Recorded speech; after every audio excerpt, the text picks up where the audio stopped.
Hey everyone, we're going live with Alysa J. Dillon. Thank you so much for being here.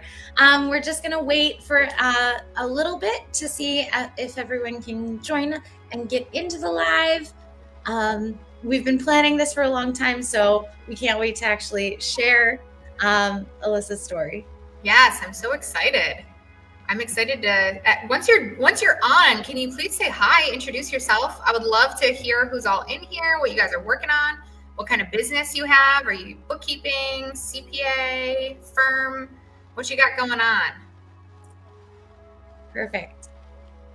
As those start rolling in, we're going to get started. I'm so grateful you all made it. Firm Founders offers you what your team cannot, a dynamic group of members at the same leadership level you are, managing the same challenges and decisions you face on a daily basis. Welcome to Plot Twist, where we hear raw stories shared by firm founders. And I'm Davita, your host, and today I'm interviewing, as we mentioned, Alysa J. Dillon. Alyssa's a firm founder member and a go-getter in the world of accounting and business who managed to grow her accounting firm in just 1 year to an impressive $324,000. I'm so excited to hear the journey that you took and how you did it all while taking care of your two young boys. So, Alyssa, let's rewind and go all the way back to while you were still a CFO and what events led up to you making the decision to become a firm owner. Yes. So a lot of times I think we grow up and we maybe go to college and we think we're always going to be a business owner. Like we have it in our heart to be an entrepreneur.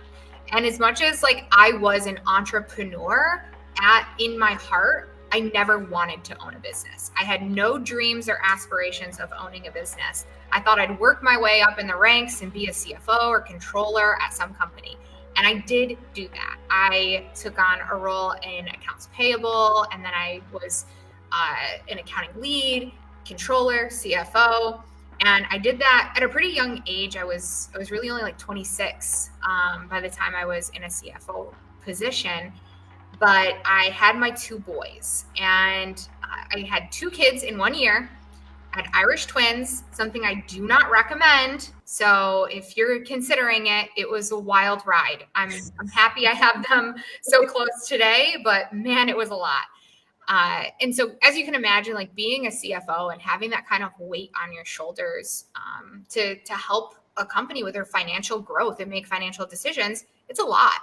And then I had these two boys, and unfortunately, my oldest son had a lot of issues with his ears and he was constantly getting ear infections. And so I was taking care of him. And then my youngest son was also getting sick all the time because he had allergies and asthma. And so I was like, I had this house of sick boys all the time. And I think it was pretty normal stuff looking back. But, I had started to think maybe I can't do this. Maybe I can't be what I need to be for this company and also need to be what I want to be for my boys, which is a really great mom. And so I think a lot of women that are here, probably if you have children, can relate to this. I just didn't feel like I was good at anything. I didn't feel like I was a great CFO. I didn't really feel like I was a great mom because I was, when I was working, I was thinking about being with my kids. And when I was with my kids, I was thinking about all the work I wasn't getting done. And so ultimately, it was really this perfect storm. My oldest son, had to get tubes in his ears finally, which helped so much. Good. My youngest son ended up having RSV and pneumonia at this time. And so he was super sick. And I was nursing. I got mastitis on top of it. And so it was like, I think it was like February. It was the month of February. And I walked into work and I had a fever. And I needed to get into work because I needed to get some stuff done. We had payroll coming up. We had all these grants. I worked in nonprofit. We had all these grants that we needed to take care of. And my boss pretty much said, like, how are you doing? And I was like, not good. I have like so much going on and I'm here. I got to get some stuff done. And she just rattled off all of these things she wanted me to do by the end of the day. And I just was like, man, I don't have the energy for this. And so I handed in my laptop and I said, I'm going to go. And she was like, when are you going to come back? And I was like, I'm not. I'm done. Like I'm done. I can't do this. So I held it together. I was like this strong, proud woman. Like I am going to just go home and take care of my kids. As soon as I got in my truck, I held on the steering wheel and I started sobbing. I called my husband. I was like, I just quit my job. I don't know what I was thinking, but I just quit. That is so powerful. Oh my goodness, to just take the reins, make that decision, and be like, this is what I have to do for my family. And I think that a lot of firm owners have had that moment of like, how do I do both? How can I fulfill both roles? And so I'm just really inspired by that powerful step you took. Yeah. And I think, you know, looking back at that moment, it was such a life-changing moment for me. Like, man, it still is, it's so powerful. And I don't always recommend people to quit their job the way I did, right? Like Yeah. the reality is my husband could take care of us. And so that's what enabled me to do that. But I am a very proud woman and I've always been financially independent. So what it did for me is it kind of put my back against the wall to say, so what are you going to do, Alyssa? How are you going to make money? Because you got bills, you got student loans. Like I went to private school, I went to RIT. And so it's like, I need to pay for that education. I need to pay for my vehicle. And I wasn't about to ask my husband for money to do it. You know, we have different feelings around our financial life today. We're much more intertwined. But at that point, I was still young and like, you know, like I said, I was very financially independent and I never wanted to have to rely on somebody to take care of me. So now we take care of each other. Did you have any doubts or fears that popped up when you were looking at what's next, the next step after leaving your CFO role? So the doubts and fears I had were definitely like implanted by others. Okay. You really have to be careful who you talk to when you have big dreams and big goals, because I was like, I'm just going to go get clients. I'm going to talk to people. Like I, at this point also, I had people, friends, family that would be like, hey, can you help me with this? Hey, could you help us with our bookkeeping? Hey, can you help us with our taxes? Right. And so for me, I knew that my network trusted me as an advisor, as an accountant, as somebody that could support them. So I just started telling everybody. I was like, this is what I'm doing. I just quit my job. So I'm going to need y'all to like actually need me and want to pay me. Right. And, you know, it didn't go as smoothly. All those people who were like, hey, can you help me? I reached out to them and I thought they were going to be like, great, let's get started. They were like, yeah, we don't need anything now. And I was like, oh, shoot. Oh. So it kind of, you know, I got the cold splash of reality. Like this might not be as easy as I thought, but where the doubts really crept in is when people were like, well, you're not a CPA. Right. And so all of you like non-licensed, you don't have that CPA. That's where professors and higher level people in the industry told me I wasn't enough, but I just decided I was. Right. It really came down to, well, I was good enough to be a CFO and manage a $39 million budget. So I got to be good enough for some small business owners. So that actually is what led me to social media. I just started putting myself out on social media because I figured I knew that I was the type of woman who, if you get me in a room, you interview me, you talk to me, you're going to hire me.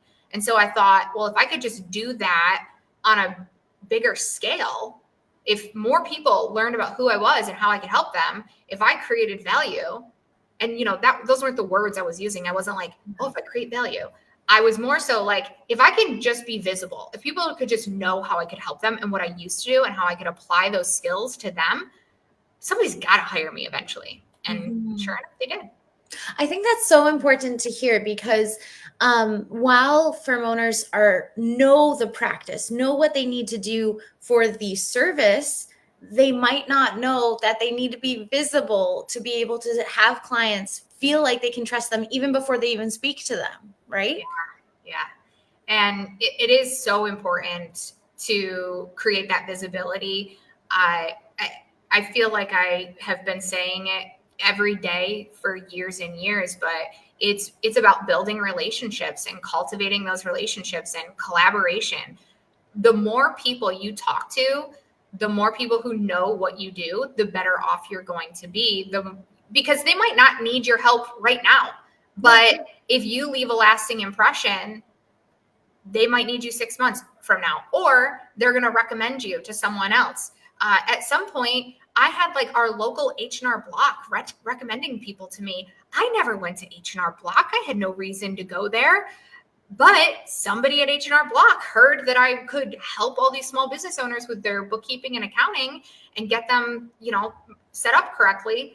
And so ultimately, it'd be like, hey, I was over with Ron, and Ron from H&R Block said you're the best and you can help me get this stuff cleaned up because they can't do my taxes until it is. And I was like, okay, cool. Perfect. Yeah. So tell me a little bit more about how you went about setting up your firm. So I'm a visionary, which pretty much means I was like up here, step 1, get visible. Step 2, find out what I need to do next when it happens. Like there was no setup. There was no like, well, first I'm going to do this and then I'm going to do this. It was like, I need to talk to people. I need to make money. My first goal is just make money. Like I have bills. So when in setting up this firm, I ultimately, I ended up relying on someone else. I quickly realized, well, I don't want to do the accounting and bookkeeping. That stuff is awful. Like I'm a great advisor, but I cannot do this. So I hired somebody within the first 3 months of bringing on clients. I think I did 1 set of books, reconciled. It was a pretty large construction company, reconciled their books, did the first month for them and thought, I won't last. I will not last if I have to do this. So coincidentally, I knew this lovely woman named Lindsay, and Lindsay said, hey, I'm a CPA. I would love, like, I'm a stay-at-home mom. I have some extra time. Do you have work for me? And I was like, yes, I do. And so she really became my number 2 as we grew. And then we hired more people and we kept hiring more. So in the traditional sense of setting things up, it was really like, let's build this plane as we keep going. And I think that's the reason, I know that's the reason that we grew as fast as we did, because I wasn't stuck in the deep end. It was like, I knew we could figure out whatever we needed to. And you knew not to get into the weeds. While it might be many of our members' joy to be able to get into the books for one of their clients and stuff, but you definitely set yourself up to be able to build a sustainable, high revenue business where you surrounded yourself with very strong people who loved what they did and were able to provide the service. So if we deep dive into a little bit more strategies, in our last conversation, you had mentioned one way that you kept building your team and scaling your team, and you spoke to your employees. Can you speak to that? Yeah, so it's still true to this day. I met Lindsay, and then I was like, Lindsay, I need another high achiever. We would start to get busy. And so our next step was, Lindsay, do you know anybody? Right. And so she'd be like, yeah, I have this friend, Melissa. And that's how we ended up with Melissa on our team. Right. And so it was really like, if I was starting over today, I think I'd have a little more hiring processes in place than I did back then. But I only knew what I knew then, and I used what I had. And what I had some really strong team members. I was very, very fortunate to have somebody like that number 2. I think having a number 2 is the most important thing you can do for your company. Like if you don't have that now, find it. It makes growing your business so much easier when there's a person that you can dial up that takes the same amount of ownership in the growth as you do. And it was almost like they knew that I was the revenue generator. Like, Alyssa's going to go make us more money. She's going to go get the clients. It's our job to make sure that we take care of these clients and keep the reputation. And that was Lindsay for me. And so having her to take care of these clients and, communicate back and forth with them, and then also having her recruit who she wanted to help her, right? Like you're going to work with them. I'm not. I can tell you the amount of conversations that I had with some of the other team members that came in were much less than probably Lindsay. Lindsay was probably working with them consistently every day to make sure that, the bookkeeping was getting done and the reports were getting out.